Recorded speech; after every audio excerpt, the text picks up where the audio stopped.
My name is Jeff Hohlfeldt, and I work for a Tier 1 automotive supplier called Northern Industrial Manufacturing. I'm their vice president. And then I'm also an environmental entrepreneur. I've started 3 companies, all using triple bottom line type products. The first is Northeast Medallion, which takes scrap from the automotive industry and converts that into promotional products. Some of these include business cards, coasters, poker chips out of metal stampings. And then the other is a nonprofit, actually, that I founded with my sister down in Hilton Head, South Carolina. This is a company that converts automotive label scrap from an automotive label manufacturer out of the Detroit area and actually employs special needs adults down in Hilton Head, South Carolina, doing a variety of different things with the materials, including turning it into cards and other things as well. So to me, the triple bottom line is super easy. It's the way we run our Tier 1 automotive company, Northern, as well as my companies. And it's basically taking someone's trash, converting it into a raw material input for the primary business. And not only are you taking someone's trash, not only are you taking it at a lower cost because it's their trash that they don't want, but you're helping your business, you're helping their business, and you're helping the environment. And the best way I like to describe that Northern Industrial went to, for our media finishing operations, we have a drying process. And what we've done is we've actually partnered with popcorn manufacturers. In the popcorn manufacturing, they are really interested in the popcorn kernels. That's their business. Well, that leaves a whole bunch of corn on the cob.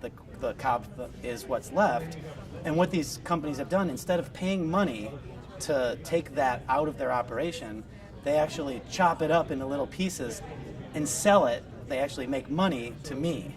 What's nice about that is I'm able to get that, my company's able to get that at a better price because it's their raw material that they don't want anymore. So instead of having to go out and cut down trees or things of that nature, we're able to use the trash and put it into our product.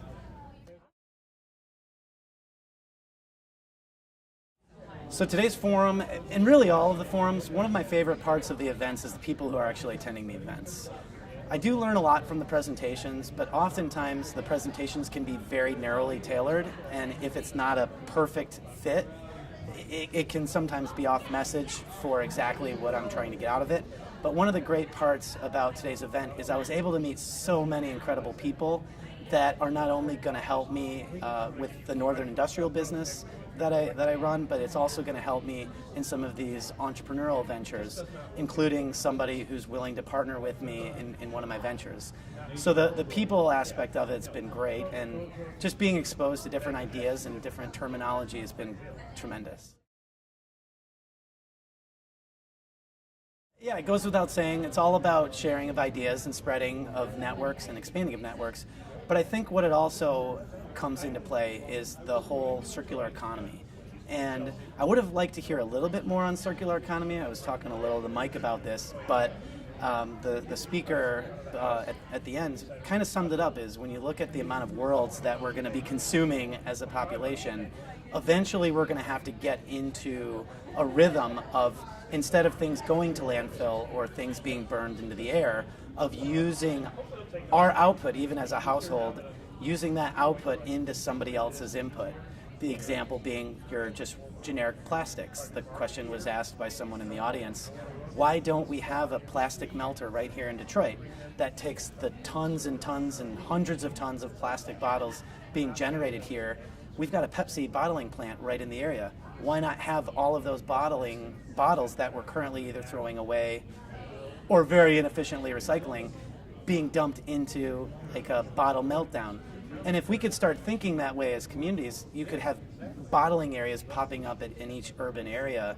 This is just one example of the circular economy, because eventually we're going to run out of resources where we can't necessarily go to gasoline to convert into plastic. Maybe we want to use that gasoline in our cars or powering other things. We already have done the work in making the plastic. Let's keep it local, create local jobs, as well as being able to stop product from going to the landfill.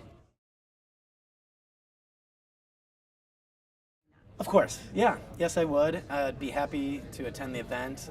Like I said, I got a lot of the people, and hopefully in the future there'll be a lot more triple bottom line discussions as well as the circular economy. So yes, I'm very excited to get involved.